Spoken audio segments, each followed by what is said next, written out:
Oh, I that's great. reread actually both, all three of the stories this afternoon. Didn't really need to because I've read them so many times, but I thought I'd have a bit of a refresh. You know, it's been a while actually since I've read the Books of Blood, so that was nice. That was I a really realised lovely refresh. I wanted to ask you about that. Yeah. So like obviously obviously, Barker is to you as King is to me, right? So he's kind of like Mount Rushmore, probably Yeah, number one figure on Mount Rushmore absolutely. of Yeah, horror. he's the reason I write, and it's like, his work is very, very. I mean, it sounds kind of mawkish to say, but it's informed a lot of who I am. Right. It's very, very important. Sure.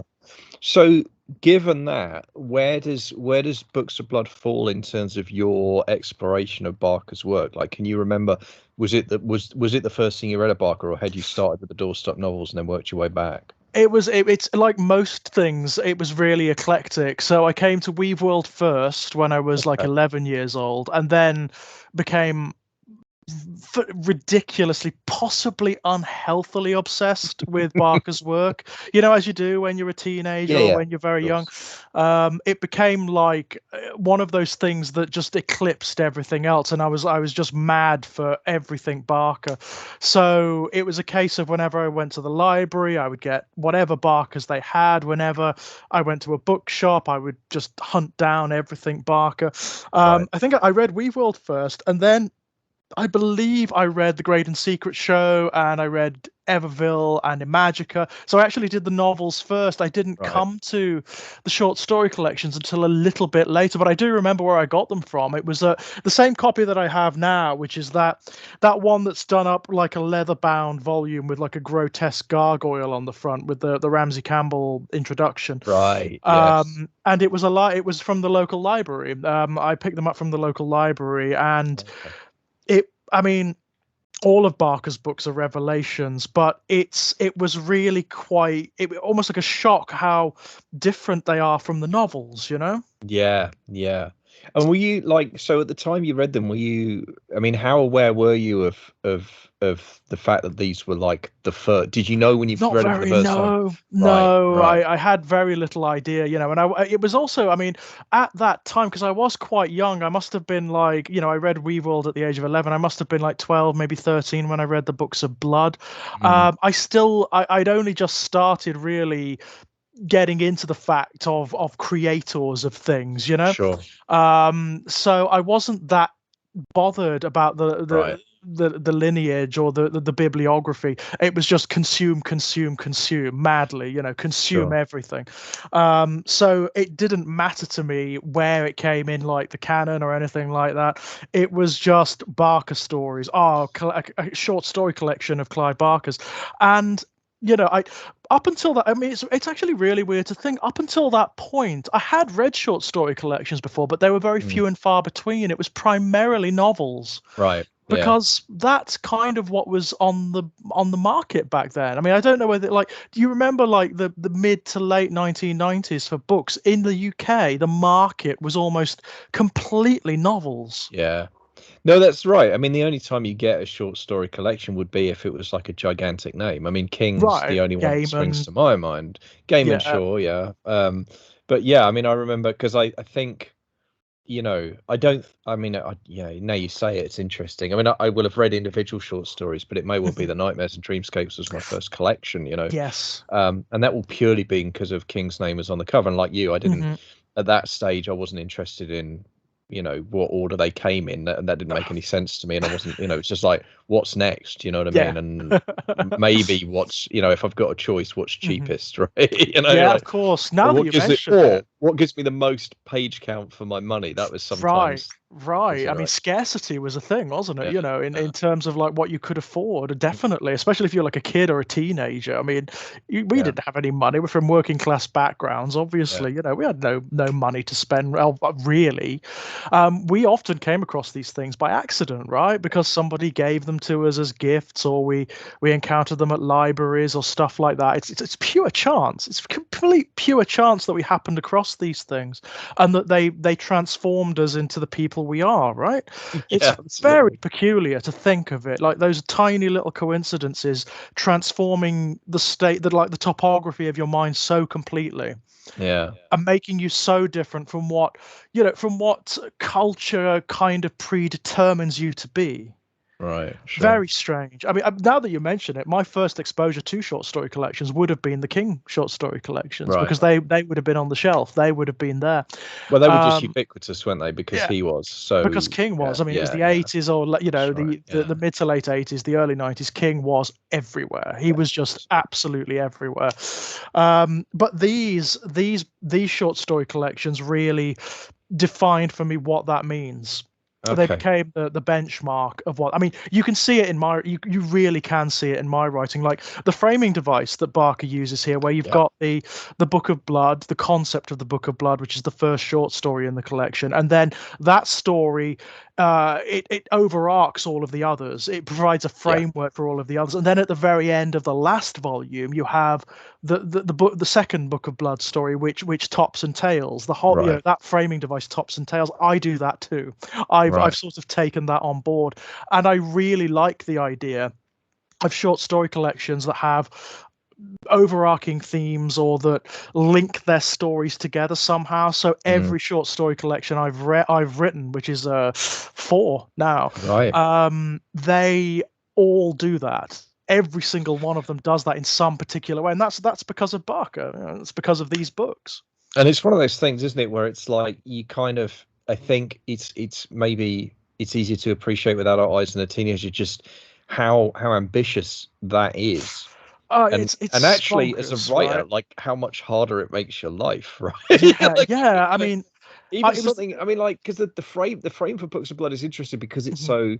I mean, it's actually it's a clever frame because it does exist, but at the same time, actually within the idea of the dead are telling you stories. Well, there are actually infinite number of stories. There's an infinite number of dead people. It's phenomenally clever, isn't it? Because it's unobtrusive. It means that he's free to tell the stories that he wants, whatever he wants, without parameter. But he still has this sort of thematic linkage between them. It is very clever indeed. The only thing, actually, what's interesting is the only thing that does have to happen is someone has to die bad, right? And that has to happen. Because the point of these spirits or whatever that are writing these stories is that they died bad. That's kind of absolutely So, but if you're a horror writer, that's no hardship, is it? It's not exactly, it's not as though it isn't going to come up, is it? Is it really on what you're trying to do? You're not suffering like someone with Clive Barker's imagination isn't suffering for a scarcity of interesting and unpleasant ways for people to die in his head. So that's really no problem. I mean, my God, the amount of people who do die in very interesting and obscene ways in these books, it's quite incredible. I mean, that is something about these short story collections, actually. I mean, the popular reviews of them are terrible. Not in the sense that they don't like them. Most, almost all the reviews are just absolutely glowing of how interesting they are, but they misunderstand them massively. They really do. In the same way they misunderstand most of Barker's work, because he's become associated with the blood and the gore and the sort of the kind of almost like torture porn imagery of Hellraiser. All they ever talk about is the blood. All they ever talk about is exactly the elaborate imagery, especially with stories like one of them that we're going to discuss this evening, The Midnight Meat Train. They only ever talk about the aesthetics, and I'm like, oh, you are so missing the point. There's so much more going on here, especially contextually, at the time of writing, at the time of publication. These short stories, and I know I'm a Clive Barker fanboy, so my opinion is maybe somewhat diluted in that regard in terms of its significance, because I'm going to say this, aren't they? But they are phenomenal, aren't they? These stories are remarkable because they are still shocking. Even now, they're still revolutionary. Yeah, and I think, just to set the scene for the listeners, really, so they understand the kind of format of how we're working here. So this is my first experience. Right. I got Books of Blood Volume 1 to 3 for my birthday in June of this year. Just because there came a point where the shame was too much to bear that I hadn't read this collection. And when I told you about it, we started having a conversation, and it just struck me that it would be really fun to have a show where obviously you as the Barker expert, and this is a much beloved collection for you, but combining that with my kind of first time experience. So just to be clear to the listeners, I have only read at this point the first 4 stories. Oh wow. Because I'm now deliberately going to pace myself so that I read the stories in tandem with these conversations. So I don't know what's coming. I don't know so what's you're ahead. going to get like a really raw exactly experience here, which is kind of the best way to experience these stories. I mean, that's clearly what Barker intended. You know, he's all about, throughout this collection, I think maybe more so than in anything else he's ever written, he's all about touching the raw nerve, right? Yeah. No, I mean that's very clear just from the early reading that I've already done. So as I say, I mean, I started reading this and then stopped again when we agreed we were going to do the show, because I don't want to read ahead. I want to, I want my first reading experience to be as close to the recordings as I can, because I just think it'll be fun. That's all. Yeah, and it's going to be very interesting as well, because like there must have been, like, during your experience as both a reader and a writer, you must have encountered people who reference these stories in the horror circles like infinitely and ad infinitum, right? Because they are culturally within the horror circles, they're kind of culturally enshrined, right? I mean, I would say, but I mean, it's an interesting thing. I have definite memories that Books of Blood had a kind of infamous like reputation. a patina around it. On the playground. I'm remembering at secondary school, because I was a horror fan. There weren't many of us, but there were a few. And we would talk about it, and like, I mean, the title itself is wonderfully ominous, but when you combine it with the guy who did Hellraiser and Candyman, which were both legendary movies on the playground when I was a kid, those were such a big deal to everybody. Yes, I remember a similar thing actually, especially in high school, because like Clive Barker's name, because of the films largely, was associated with things that were forbidden and disturbing and like horror beyond horror in a way. You could you could get away with talking about Stephen King's stories and whatnot, but there was always like a hushed, almost like, ooh, I don't even want to go there quality about Barker's work, as though it's almost like it's like playing with a Ouija board or something. It's going to have some sort of occult resonance, and it's going to taint you somehow. I mean, I always think for me the thing that best illustrates that is just that extraordinary poster for Hellraiser, which was just Pinhead's face, which in and of itself, just one of the most nightmarish pieces of design, creature design. We were talking about that with the Predator, but it comes again. I mean, Hellraiser, the creature design is exquisite. That face, which just, it screams of nightmares, right? Whatever's going on there. It's that very peculiar Barker thing, isn't it, of like juxtaposing imagery, throwing something at you that it feels wrong somehow. There's something very wrong about the dichotomy that it's presenting to you. So this image of like the human face with the grid scored into it and the nails driven into the intersections, it's such. I mean, obviously now, because it's so culturally entrenched and everybody knows who Pinhead is, everybody knows who the Cenobites are, everyone knows what Hellraiser is, it's obviously being diluted. The image has been diluted. It's lost a lot of its power. But at the time, it was something no one had ever seen before. Like this was not something that was common to horror cinema or any field of horror at the time. And this is something that it seems like horror audience, certain niche quarters of horror audiences respond to in Barker. He really, I mean, he is definitely like the more cult writer of the popular horror writers of the 80s and the 90s. He's the more cult, isn't he? Definitely. I think his audience is a bit more niche than, say, King's or people like James Herbert, for example. I know a lot of horror fans who don't like Clive Barker. It's not that they don't appreciate the artistry of his work. It's not that at all. That it just doesn't appeal to them. I mean, that's interesting, because I think that's probably right, but it is also, of course, the case that Barker shifted millions of books. So absolutely, yeah. I think what's fascinating about him is he had a readership, I think, that reached way beyond horror. And one of the things that's interesting to me when we do the Writeopolis show, because I do that with RJ Barker, who's a fantasy novelist. We get a lot of fantasy writers on there, and the number of fantasy writers who talk about Barker, and especially Weave World and the big novels as an influence. And you think, okay, so it's an interesting thing where it's like although I think of him as a horror writer, and even those big novels I think of as horror novels, even though arguably they're fantasy novels with horror whatever, I think of them as horror novels because I think of Barker as a horror figure, but he had a reach that went way beyond that. Absolutely. I mean, he's not really bothered about being tied down to genre. That I think that's the thing of being assigned as the horror writer or as being assigned as the fantasy writer. He's never really been interested in that. He just seems to go where his imagination takes him, and you can really already see that. I mean, the books of blood, as you might have, people might have guessed if they haven't read them, are definitely the more concertedly horrific works of Clive Barker. I mean, most of these short stories sit comfortably within horror as a genre.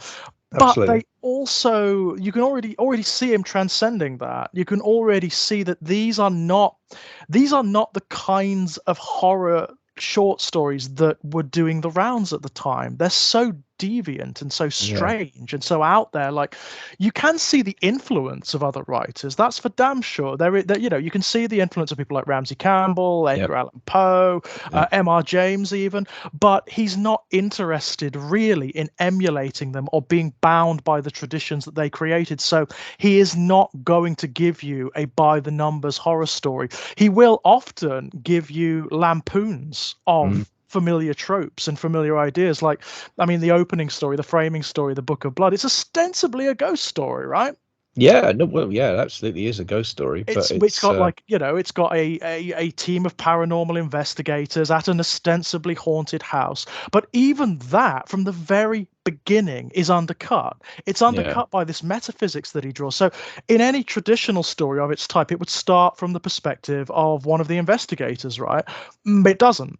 It's really strange. It kind of breaks the rules. It starts from the perspective of an omniscient writer, of an omniscient figure that's talking about the metaphysics and explaining it to you. So it starts with that wonderful "the dead have highways." Yeah, I mean, there's immediately imagery, right? Like metaphysical imagery, and it's an amazing concept. Well, I think as well, just as a writer, I just admire the sheer balls of it. It's such a great. I mean, I remember, we were talking with our friend Jack Graham, who's started reading Imagica, and he was talking to, we got a bit of feedback from him as he started the book, and he said one of the things he loves about that is opening with a quote from an entirely fictional scholar from an entirely fictional book. And it's just like, again, it's the balls of it. It's just setting out your stall. Like, here we go. And it's the same here, right? This is like crowbar to the head, big idea time. Like, no fucking about. It's really fascinating, isn't it? Because again, you're sort of getting like the proto novels here. You're getting like I mean, Barker doesn't really conform to a particular framework, but there are sort of stylistic notifications that you can make, and this is one of them. He often does start from the perspective of an omniscient narrator who is describing either the setting to you, as he does in Weave World, or he's referencing a wider metaphysics, and that's exactly what he's doing here. And it's ostensibly from the perspective of the dead themselves, right? Yeah, That's I think where it's starting from. I mean, again, you say it is the balls of it, isn't it? That's a really strange, off-piste way of starting a story like this. For one thing, it establishes immediately it's entirely metaphysical, so you're not going to get any bullshit here. You're not going to get like, oh, you're not going to get Babadook here. You're not going to get, oh, is it supernatural? Right. Is it psychological? I don't know. You're not going to get Shirley Jackson here. No. It's not a story about implications. It's a story about statements, right? Yeah, no, and I mean, so far, we'll see, but so far that I'd say the whole collection is playing out like that, from what I've seen, and that statement goes on. I do want to dive into the first story, but there's just a couple of things I want to circle back to before we get there. So the first one was to say, like, the thing, going back to the playground for a second, and the threat of Barker, or the implied threat of Barker. The thing I forgot to mention was, I mean, it's the image on the poster is obviously it, but it's the image combined with the tagline. Right. They'll tear your soul apart.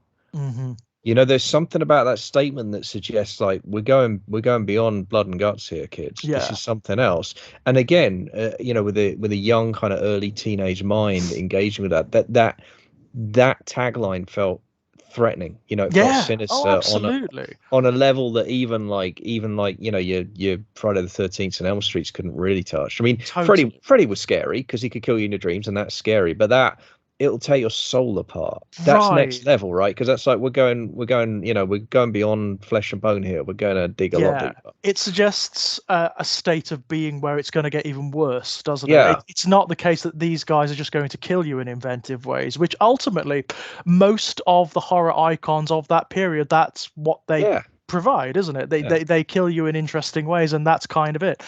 These guys know it goes deeper than that, and again, that's Barker all over, isn't it? I do remember. Well, this is it, yeah. I do remember when I was like, I must have been like very, very early adolescence. So like on the cusp of like 11, 12, you know, the Hellraiser films, we did have them on VHS, but they were ones that I would avoid.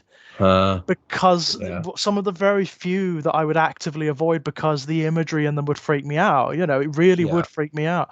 But again, there was that part of me that was drawn to them because of that. Yeah, well, that's the push pull of like the really kind of genuinely transgressive fiction, right? That's what we you know. No, I mean, people who have listened to us talk will know that's perennial fascination. That's what keeps us keeps us coming back to this material time and time again. Oh yeah, and as I've aged, it's that it's a shame, but that dichotomy has been diluted a little bit, so I don't get the push pull so much. I sort of dive right in. It's very rare that I come across material that really genuinely makes me feel ambiguous about it, you know, that evokes that ambiguity where it's so unpleasant or so horrific that it kind of makes me want to look away, but I can't. It's very rare. It's harder to be shocked, I think, but that is partly a function of age. Although, interestingly, again, remembering our conversation about Hellbound, it's interesting how some of the stuff from that era hasn't lost its capacity to shock. And I think, of course, that's a suggestion to me that at least part of the issue is just about is conceptual, right? It's about the ability to have disturbing concepts, and maybe I think that's it. Yeah, you know, I really think that's it. There's a textural element. Like, I mean, we obviously went very deep into Hellbound when we talked about it, but there is a textural element to the imagery that it provides that is way beyond, like, for example, the incredibly graphic and elaborate like torture porn stuff, like Hostel and whatever. Sure. I mean, that doesn't touch me. It's like it's completely frictionless to me. There's something about it that just doesn't resonate with me at all, and I think it's because of the lack of a wider implication, because of the lack of a, for want of a better, of a metaphysics. There's something tainted about the mythology of Hellraiser that makes you realize that there's something more going on beneath the blood, the guts, which is copious, the scenes of elaborate human pain. There's something way more transgressive going on. I mean, ultimately, I think what it is with you know, the torture porn stuff is, and don't get me wrong, some of it can be really well done. It can be very elaborate, brilliantly conceived. The effects can be absolutely incredible. Sure. Ultimately, when you've apprehended what it's doing, that's it. It runs into a wall. So you conceive in your head, well, what it's going to do is it's going to push the human body to absolute extremes, and that's it. That's once you conceptualize that, it's, well, okay, fine. You know, it can't really go anywhere beyond that, especially if there's not like a metaphysical or supernatural element to it, as there often almost always is in Barker. It only goes so far, and then it becomes mundane. It loses power. Yeah, absolutely. And I think, I mean, you know, another thing that's interesting that was occurring to me about, you were talking about Barker and the omniscient narrator, and I realized, of course, even though, I mean, we're talking about Books of Blood, which is unambiguously a horror collection, but it's almost like, for me, the seeds of the fantasy writer and the fantasy influence is there, because it's the omniscient narrator is far more common in fantasy fiction. Absolutely. And it's something, it's a tool in fantasy fiction that often it fits sort of like the often grander scope that fantasy stories tend to have. You know, there's a tendency for fantasy stories because of the influence of Tolkien and whatnot to be epics, right? I was going to say, I think particularly the two I think of are Tolkien and Lewis, who were obviously, I mean, whatever flaws and faults you could pick with both of those writers in terms of their work, but it's kind of, it would be churlish to deny that the Lion, the Witch and the Wardrobe, and that's the Narnia series and Lord of the Rings are kind of ground zero texts for modern fantasy, right? Absolutely. They just are, and it would be, they just are. I mean, childish you can't to pretend otherwise, absolutely. For good nil, but they are. And obviously both of those writers used an omniscient narrator. That was, they absolutely did a function, partly because they were designed to be read aloud, I think. Yes. And when you're reading aloud, an omniscient narrator is actually a lot of fun to read aloud. So it makes sense. But I think it's interesting that I like, because we talked before about we know that Barker said in interviews, one of the things he wanted to do was like, well, what if Lord of the Rings but sex? Right. Yeah, that's exactly it. And I like how it feels, because Barker's a very, very, very intelligent writer, and he always has been. I mean, even that's another thing that's very clear from this beginning. There isn't a lot of naivety at play here in terms of the writing. There really isn't, is there? I mean, like, to think this is this is not just the first short story collection. This is first ever anything, right? Outside of the plays that he used to write. Right. These are some of the first short stories he ever wrote, right? Yeah. And he started quite late on with these. I mean, he was in his 30s when he wrote these. So, I mean, that's incredible. Yeah. That's incredible to think that I think he was 32 when these were published, like a 32-year-old guy produced these stories. And also, I mean, when he talks about them in interviews, he doesn't even there's almost like a shrug. It's like he wrote these, he didn't really intend for them to be published. They were written for his friends. Yeah. I mean, it's funny because the version I've got has got a new it's got an introduction. It's got two introductions. So there's the Campbell one, but there's also a new introduction by Barker. Yeah. Which is written in like 99, I think. And already there, it's interesting. He's not. It wouldn't be fair to say he's sort of ambivalent about the stories. He's still clearly proud of the book. There's not that kind of false modesty thing or anything like that. But there is definitely a distance from it. It's really interesting. Most of the introduction actually is him telling this elaborate story of how he went to a carnival with this incredibly good-looking friend of his who took 6 hours to get into a Halloween costume, and then everyone's staring at them all night because they look so impressive. They looked amazing, right? And gradually realizing that the attraction that other people have to this demonic, beautiful figure is probably the same attraction that people have to these stories. Yes, yeah. And it's probably his own fascination at that age, at that point in his life.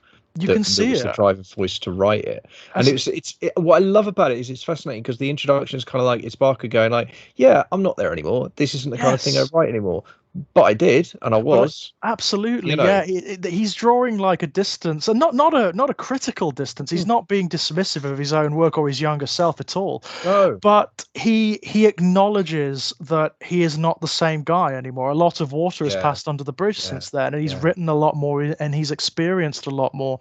And so these stories are very. I think he even says actually these stories are very much the work of another man. Yeah, that's right. No, he does. Absolutely. And I think it's fascinating because it's, bearing in mind that obviously when this came out, it was such a seismic event. And we've got the Ramsey Campbell introduction, which, I mean, that's a massive deal, right? Ramsey's, a living legend. Well, I know for a fact that Ramsey is key to Barker even becoming a writer. Ramsey actually went to Barker's school when he was like a kid. Wow. Oh, that's and so did like an assembly there. Right. And it really sparked something in a very, very, very young Clive Barker's mind. And from then on, he was this very weird figure who would like parade around the school, like advertising his own plays, playing characters from them. He would be carrying like severed heads that he'd made out of paper mache that would spat blood and stuff like that. He was a very odd figure by all accounts. Sure. Very eccentric, very, very unusual. And that Ramsey is part of that. So there's been like this very strange, almost like Ouroboros relationship between them. I mean, that's really lovely, and it's nice to see that come full circle with the introduction and Campbell just raving about this guy's talent. it's amazing that Campbell gets it as well. I mean, I love that. The fact that this is something I tend to find as well, like horror writers really get what Barker is trying to do, especially those who were operating at the time. They get it, they understand it in a way that reviewers and critics of the time don't really. No, and it's an interesting point you made, even as they are raving about it, and they did. I mean, it's worth. Barker has been, unusually for a horror writer, I would say, Barker has been, along with Campbell, actually, along with Ramsey, but has been a critical success as well as a total critical success. Yeah, and also, I mean, like again, I mean, for a gay writer as well, right? Sure. Yeah, no, absolutely. The late 1980s, early 1990s. I mean, he is the first one, insofar as I'm aware, you know, sort of openly gay of that era, of those types of horror. I mean, obviously there were plenty beforehand who were plenty. They obviously weren't open about it because they couldn't be. And this will sound like a vaguely ridiculous thing to say in 2022, but it's absolutely true. The other thing you've got to remember is, I feel weird saying it, but it is a fact, it was an oddly macho culture, the 80s horror culture, you know, even the literary scene, and that feels a weird thing to say out loud, but it's true, isn't it? I mean, it was a very heteronormative space. It was very it was very completely cisgender, apart from one or two notable exceptions, and even those exceptions, the notion of being trans in that time, or of being non-binary, which would not have even entered into the discourse, right? Nobody would have understood.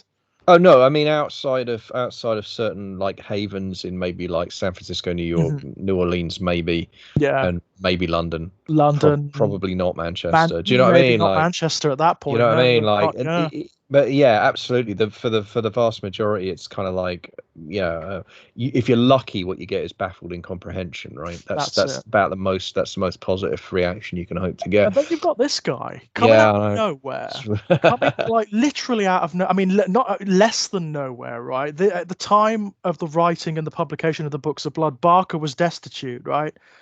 He had nothing. Yeah. He was unemployable. He was, he lived off the dole. He lived in a squat. He had nothing. Well, as we now know, as he's kind of recently admitted in a round of interviews from 2 or 3 years ago now, but he was a male escort at one point. Yes, he was. And wait, I mean, obviously you haven't read the stories yet, but wait. Okay. There are stories that and I have to say, it's another thing I wanted to mention with the introduction, and as we're talking about that, so having established that is the kind of state of play in the 80s horror scene again, I think it is a great deal to Ramsey Campbell's credit that he clearly has absolutely no time for that shit whatsoever. I mean, what I like about the introduction, one of the things I like, it's very fulsome in its praise, but it's also very clear, like, Ramsey does understand where Barker's coming from. Oh, totally. I mean, he talks about Barker's radical sexual openness. Yeah. He is unambiguous about this, you know? And I like how Campbell's responding to that in such a positive way. I think that it's a salutary lesson and a model and a reminder, like, it's one of the things that, I perpetually end up talking about. People talk about, oh, well, it was different in those days, whenever those days are. And it's like, it's true, but it's also true that there were always people like kicking against the norms, fighting against it. Yes. And there were, in the same way that there are bigots now, there were bigots then, there were allies too. And I think, again, it was really interesting reading this and thinking about Campbell in that space. And, Campbell's got absolutely nothing to gain, right? Campbell doesn't need to be doing this. He doesn't and yet, and his passion, I think, is so clear and sincere and lovely to read. And I think he's had the classic Clive Barkerian shock, hasn't he, at this point? When people first come to Barker and they do tend to have this reaction of like, well, this guy is like on another level. This is like, there's just nobody who operates like he does. There's no one who explores the ideas that he does. There's no one who's so shockingly frank as he is. You can sort of see it in the way he's writing about this short story collection, right? He's like, he can't quite scrape his jaw off the floor. No, that's right. I mean, I love the way he starts with pulling out quotes from the stories. Like, he's just, and I love that, because it's what I love about that is that is such a flattering thing. That is one writer's, I mean, how much more like admiring can you be of another writer's work than to want to just literally just throw quotes in people's faces like, this is how good this guy is. You know, and bearing in mind, like at this time, Ramsey was one of already quite an old school, like an elder writer. Yeah, absolutely. He's from a previous generation, really. Yeah, no, absolutely, he absolutely is. Yeah, he's demonstrating such an incredible understanding and affinity with what Barker's doing in its totality. That's very impressive and very heartening. No, absolutely. And again, I think generous. And I not that the work doesn't deserve it. Of course it does. That's not the issue, and that's not what. Don't misunderstand what I'm trying to say here at all. Like, you know, but it just it's the generosity of spirit that represents, and the welcoming spirit that represents, and the kind of, and also it's that thing that we get reminded of every time we do cons. The great side of horror as a genre is, I don't know a horror writer that isn't also a gigantic horror fan and horror nerd. Yeah. You know, and we love it. We love when we come across a new writer and they just knock our socks off. Yeah, absolutely. And Barker's paved the way for so many. He's paved the way for so many of us who wouldn't otherwise have had a voice at all, you know? Right, of course. Yeah. I mean, obviously, Billy Martin obviously came out of Barker's school, there's no doubt, you know. All of us, really, any one of us that identifies as LGBTQ, we probably wouldn't have had the voice that we do now, or the spaces that we do now, were it not for Barker. No, I think that's a really important point, and it's kind of something it's relatively. I think it would be easy for me as a straight writer to kind of overlook that, because I don't, because it's not.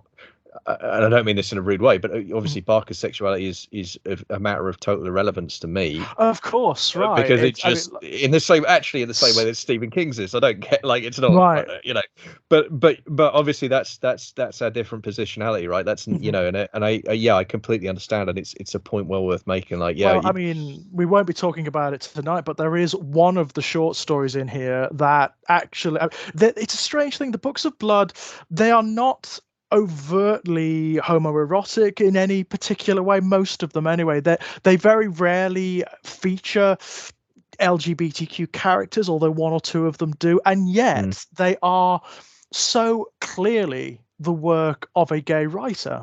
No, that's an interesting point. It's fascinating. It is absolutely fascinating, and I do find myself wondering if, like, part of that is why they resonated so strongly as they did when I was very, very young. Whether this was, like, part of it was, well, this is someone who's talking an unspoken language that I've never really heard before, and I don't quite understand yet, but it's there. It's a part of me that's waiting to be born. Yeah, that's really interesting. So it's that kind of almost like a sub or unconscious resonance that you're picking up on. Because I know for a fact I do connect with Barker's work more than I do with, like, a lot of the other horror icons. Sure. People like Stephen King, like James Herbert and whatnot. Much as I love their work, and I do, I absolutely love their work, and some of them I think are some of the best horror stories ever written. There is always, like, this visceral, almost electric connection to Barker's stories that I can't quite quantify. Sure. Yeah, no, that's I think that's a really interesting point. And if we're talking about the introduction and the first story here, the framing story, the Book of Blood, I think one of the things that I found fascinating about that, the way you picked up on the omniscience is really key, because it's a trick that we'll get in the next story as well, although the way he deploys it is very different. It's different, isn't it? Because in this story, in the Book of Blood, it's a metaphysical space that you're exploring, and therefore it's almost divine. Whatever eye you're looking through is almost godly, right? But if it's a god of any kind, it's certainly not the god of Christianity. It's a dark god, right? Well, yeah, or it's an indifferent god, divine or incredibly profane. Or infernal, but I mean, one of the things that's really interesting is after you get this kind of, this brilliant kind of matter-of-fact overview of this kind of mind-melting metaphysics, and just pretty much on a single, maybe a couple of paragraphs a page, whatever. It's like, okay, so now you've dealt with that. Let's now zoom in on this place. And what I was fascinated by reading this was how he immediately juxtaposed, because you made the point at the start, Barker's not interested in in a game of psychological cat and mouse, No, is it, isn't it?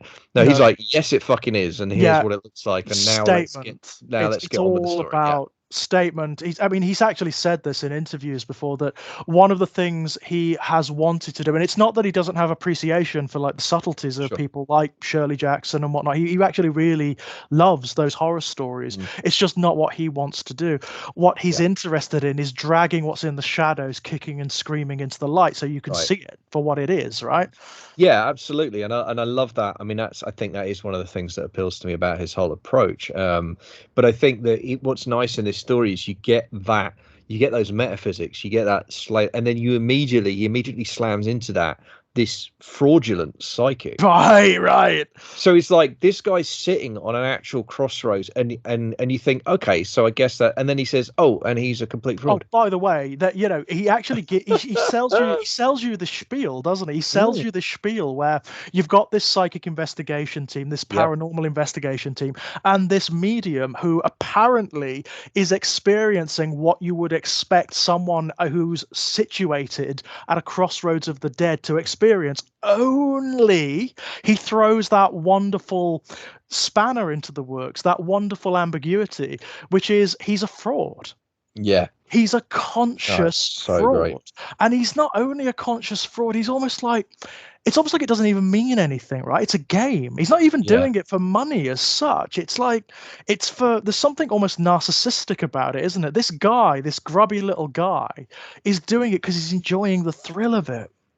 Well, I think there's a thing about, I mean, it's implied, but for me, I think he's getting a buzz out of I think it being the center of attention. Yeah. You know what I mean? I think there's a real kind of thrill of just holding everyone's attention and creating that sense of wonder. Yeah, I mean, it's a very strange thing. Again, one of the classic things you've got almost from the off is the way Barker juxtaposes these profound metaphysical ideas and images with a really grimy, dirty, textural, very real world. Yeah.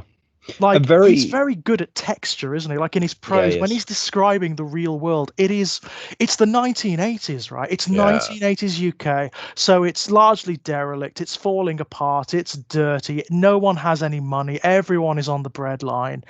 It's really dark and very viscerally, psychologically and culturally real. Yeah, no, I think that's absolutely right. And that, I mean, it's interesting. We were talking earlier about the qualities of his work. That particular quality of his work, that's where I see the resonance with King. I think that's something they're both very good at, and it's fascinating how they take it in often in very different directions. But I think that is a commonality in their work that I really admire in both writers. And I think for Barker, the reason it's so important is because of the sheer scale of the flights of fancy Barker's capable of taking us on, even in a short story. Right. I think that grounding is essential. Absolutely. And it's also, I mean, something he's trying to do, it's this whole notion that you spoke about earlier when he later on, when he introduces sex and blood to Wonderland with Weave World and whatnot, it's that dynamic again. That's what he's trying to do throughout this short story. There are, even when he's describing like the sensory details of the little fraud in his room, when he's listening to the voices of the flies at the window and whatnot, there's a profundity to the filth, right? Innate. There is like a crossover of the metaphysics going on here. But the other thing that's fascinating to me is you have this character who's clearly, desirous of being the center of attention, and then our perspective shifts to this woman who is desiring after him from afar, and there's this wonderful unrequited and the mirroring there, I think, is fascinating. I mean, again, you've got this revolutionary thing. You've got a switch of perspective. So you've switched perspectives multiple times throughout this story already, and you're only a few pages in. You've gone from the divine or infernal God's eye view of the metaphysics. You've gone to the slightly more mundane description of the house itself and of what's going on in there, which is more documentary style. Then you've gone to the little fraud in his room, performing his theatrics and having a whale of a time with it, really enjoying enjoying himself. Yep. And then you've switched again, and you've switched to the Yeah. perspective of this, what I take to be anyway, a slight, not like a slightly older woman who's been in academia for quite a while and is quite weary and bored of it all, who is having sexual fantasies about this young guy. And that in and of itself, first of all, having a female perspective and a sincere one in a horror story like this, very rare at the time, phenomenally rare. But also to acknowledge the fact that she is, not only is she having like sexual fantasies about someone in her purview, but she's also married to their adulterous sexual fantasies and their frustrated sexual fantasies. She's not happy with what's going on at home, you know. That's kind of revolutionary at the time. The thing I find so fascinating about that is the way Barker manages to approach that, where he's completely unapologetic about her sexual desire. At the same time, he doesn't fall into the trap that, and this may be because of his sexuality, that I've seen a lot of straight writers fall into, where it becomes a fantasy projection by proxy. Do you know what I mean? Where it's like imagining a woman's lust as being coincidentally exactly what a heterosexual man raised in a certain way with a certain background would most want a woman to be, you know what I mean? Like there's this whole kind of layers to that. Like, I mean, we've talked before about how writers give themselves away, and you know how it's a danger in writing that you give yourself away. And I think that's one of the ways that, especially in this era of writing, that some straight horror writers who had less talent probably did.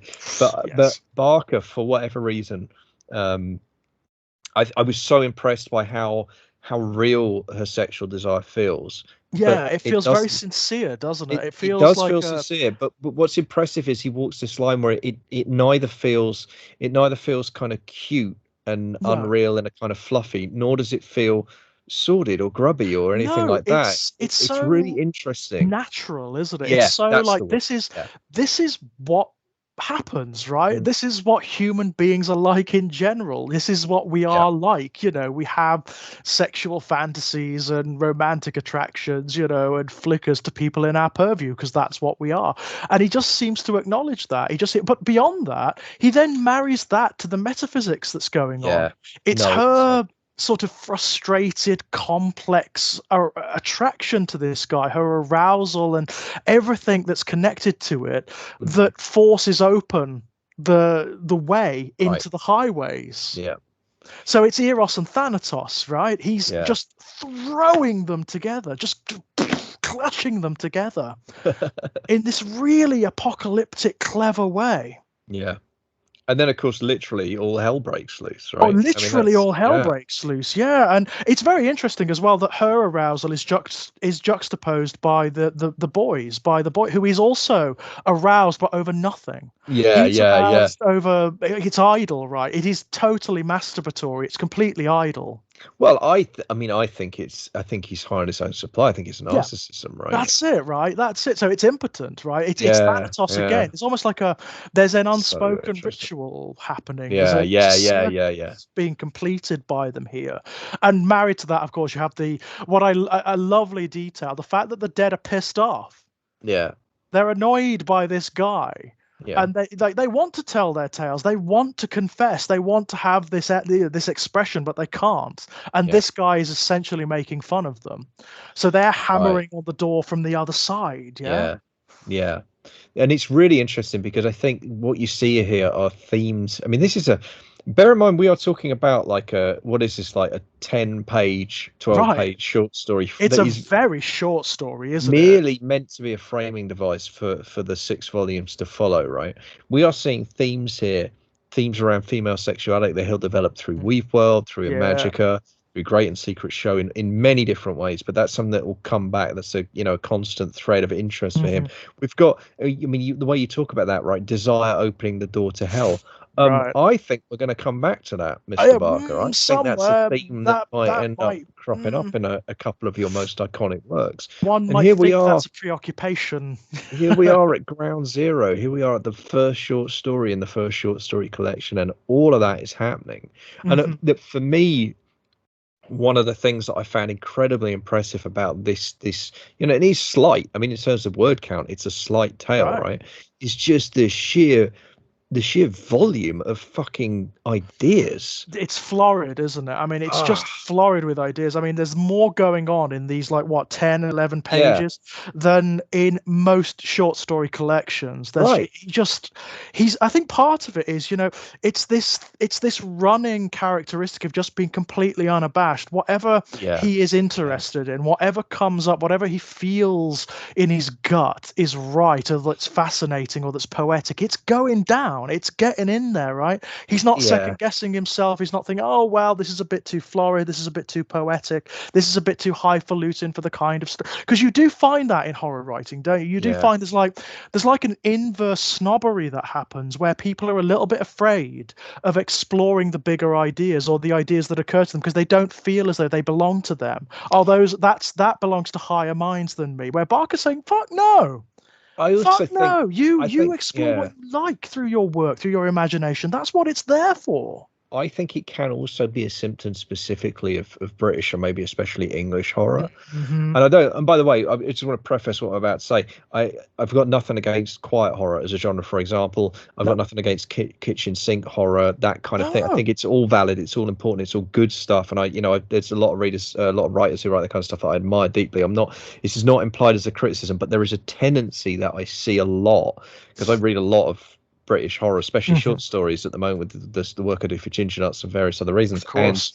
And there is this tendency towards it's almost like a commitment to the kind of what we were talking about earlier, the kind of grubby mundane, the kind of depth. Yes. And, like, don't get me wrong, there's stuff to be said there that's really important, and I'm glad that people are writing about that. But it's interesting to me how Barker will start there and will touch on it. He can do it, but then it's married to this.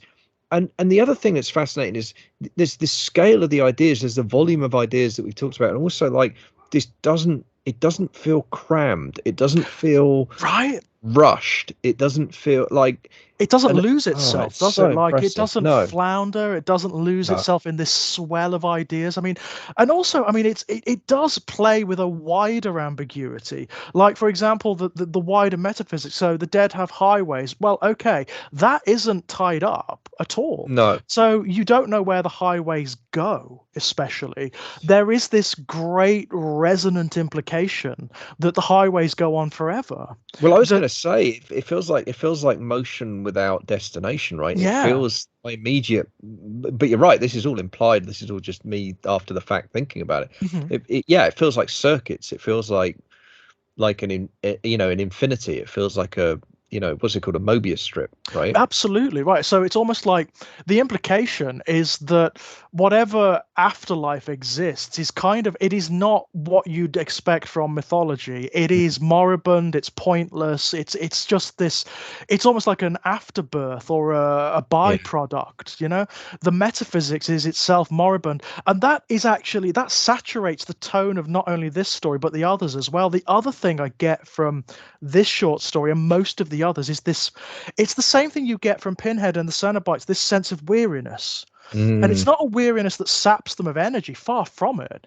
They have incredible resonance because of it. It's almost as though these entities, they're so tired of it all. They've seen it all, they've done it all, and they're seeking something, some expression, which of course they find. Yeah. I mean, if you're really expecting the classic Barkerian stuff here, like the aesthetic stuff, boy, do you get it. Oh yeah. Wow, when it turns red, doesn't it? Yeah, absolutely. No, and I think, to pick up where what you were saying there, I think the other quality though that they do have, which I found very resonant and very powerful indeed, because these are the departed who were killed in a violent manner. They are furious. They are already angry. They're in a state of perpetual anger, a state of perpetual trauma.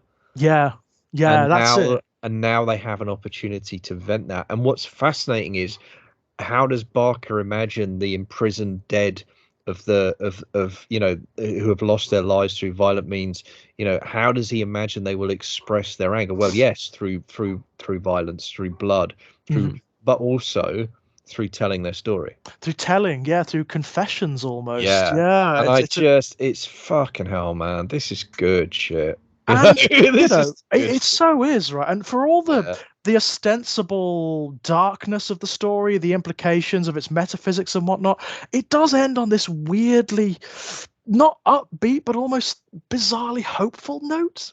You know, when the professor she doesn't rescue the boy, she just carries him out, right? She just takes him away. And he's still alive. He's this walking testament of the dead. And I love it. Yeah, but it's all her whole thing is like, you know, he's no longer conventionally beautiful. No. He'll be a freak show out in the world, but I'll protect him. Yeah. I'll love him. Yeah. I'll There's a care. messianic quality to it to Great. me. It's almost like he's going out to change the world, to bring those gospels to the world, right? Well, and also from her perspective, though, it's almost there's a really fascinating kind of very twisted kind of wish fulfillment that's happened there, right? Yes, in a very strange way. Yeah. Yes, he's like, become. Well, you wanted him, and now you've got him. You've got him. Yourself, yeah. You know. Absolutely. And there's also like, I mean, I know we've harped on the darkness and the profundity of this story, but there's also a wit, isn't there? There's like there's a sardonism just bubbling underneath that's just the lightest touch. It's the lightest of light touches, because if it was too much, it would undermine the story. Yeah. It's just enough to lend it a layer of spice, of seasoning that makes it pleasant on the eyes. You know, it's really, I mean, phenomenal. I mean, really, it's phenomenal stuff. It's the kind of short story that it coming to it in isolation, you would want to read everything else, wouldn't you? You would just like want to pour through everything else the guy had ever written. Yeah, no, absolutely. And what I love is it's brilliant on its own terms, but as a statement of intent for what's about to follow. Bloody hell, as a manifesto, bleeding, buggering hell, right?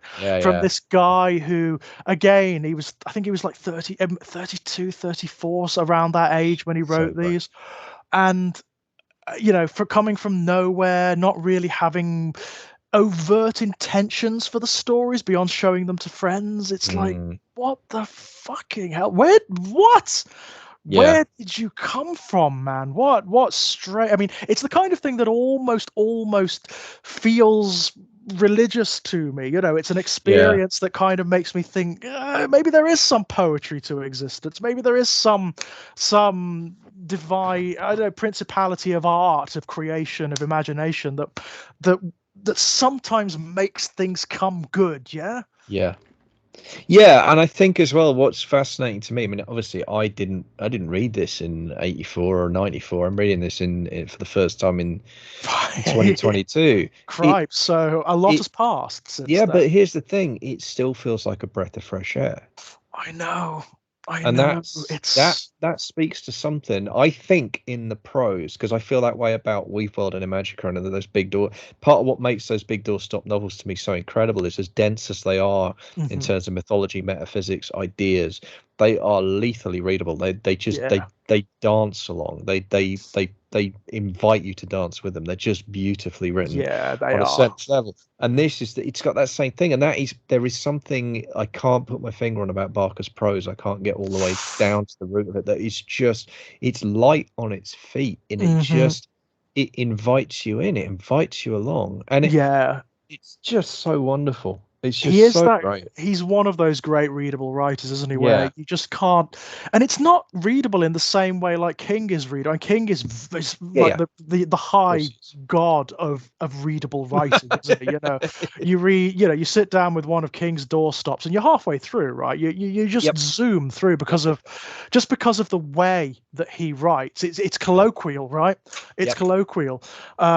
He talks to you, he talks to the reader like you're at a bar with him, and he's just chatting to you, he's shooting the shit. Barker doesn't do that. Barker has like all of the florid poetic qualities of a much denser writer, you know, but somehow he's managed to work that into a style that feels light on its feet, and that's very impressive. That's very impressive, to get ideas flowing that like Dostoevsky would sort of like balk at trying to explore, and yet to have the prose of a poet. That's very impressive. That's something it's very difficult to emulate as well. It's a style that's very, very difficult to do yourself, right?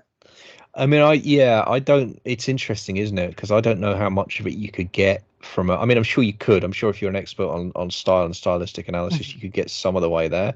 Yeah. But I don't know, and I think this sounds. I'm in danger of branching out into woo, which I don't like. But I feel like it's like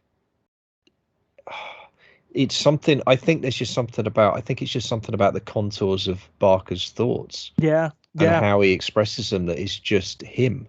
Yeah, I think you're right. It's completely idiosyncratic, isn't it? And it's a phenomena of that brain, of that mind. Think about how many rules he breaks. This is something I want to get into because we're going to get into it in the next story as well. But here, think about the number of rules he breaks in this short horror story, right? You start with omniscience. That's a bit of a no-no. In short horror, especially, omniscience, a bit of a no-no.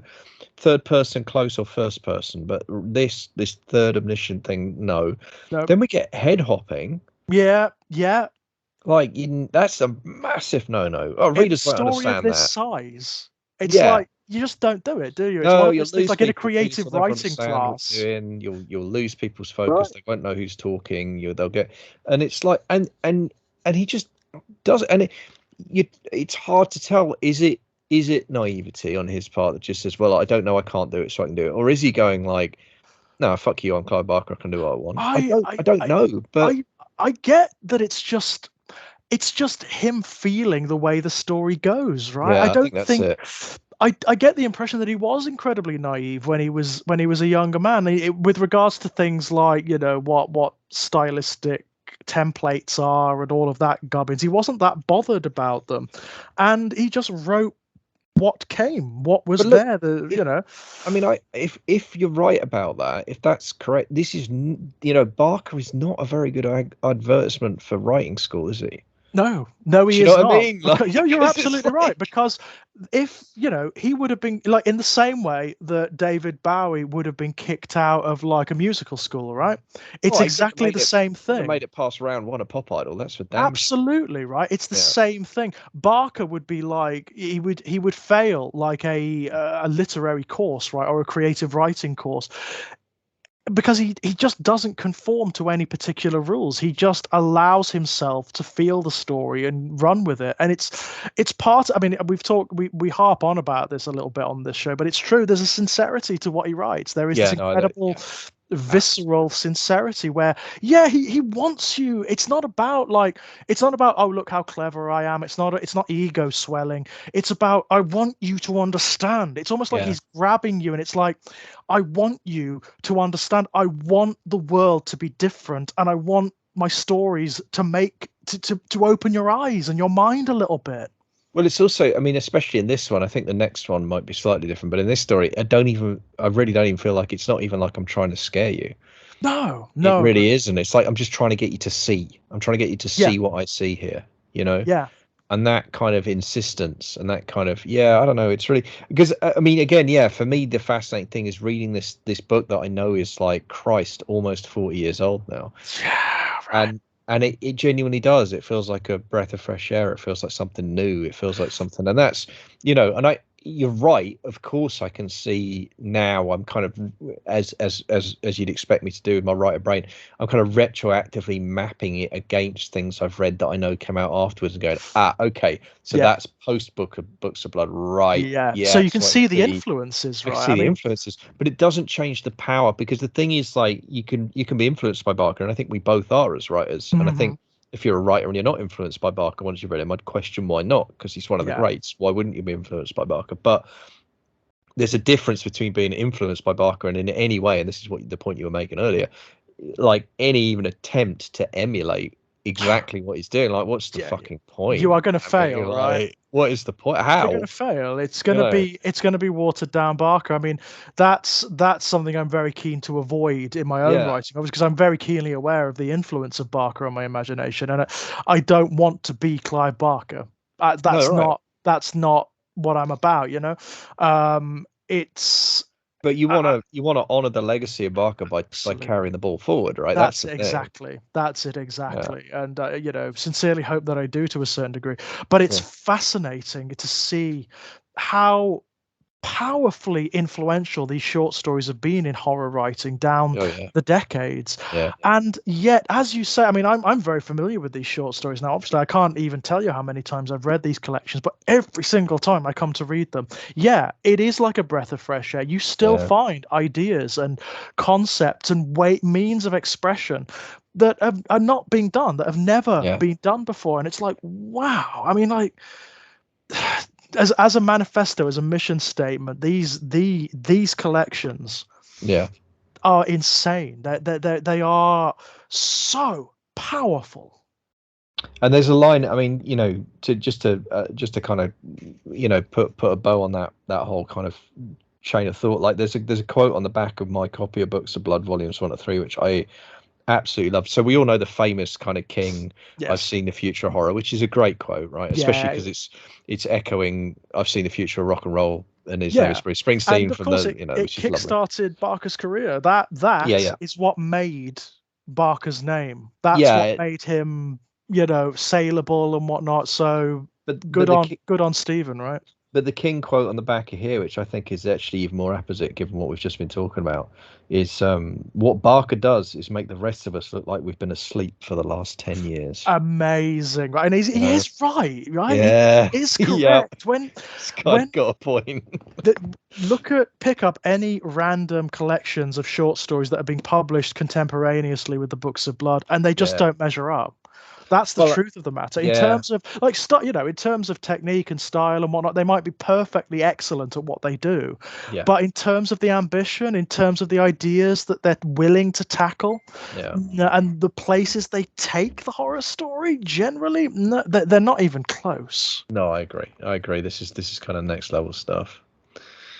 Anything else you want to get into on Book of Blood? On the Book of Blood, no, I think that has, I mean, and I can't believe we've managed to, I mean, again, it's an 11-page short story that's a framing device, and we've managed to talk about it. And there's still, I mean, you could go on forever. There's so many ideas sloshing around with the blood and the ghosts and whatnot. There's so much going on there. But no, I think that's tied it up rather nicely.